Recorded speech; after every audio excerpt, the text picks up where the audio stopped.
ირჩევს კონფრონტაციას დიალოგის ნაცვლად, რაც ასევე გახავთ კიდევ ერთი ნიშანი ბრიუსელის მხრიდან ევროპული ღირებულებებისგან გადახვევისა.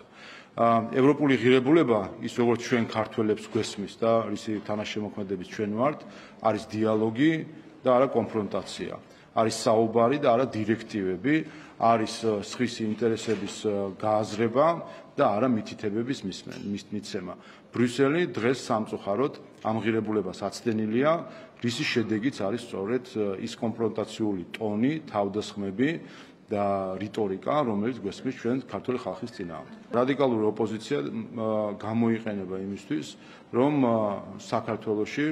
საქართველოს მიმართ დღის წესრიგი იყოს გატარებული იმ ჯგუფების სურვილის მიხედვით, რომელიც მათ აორგანიზებს, ფარველობს და მათ შორის აფინანსებს. ასე რომ აქ მთავარი პრობლემები ჩვენ უნდა ვეძებოთ ბრიუსელში.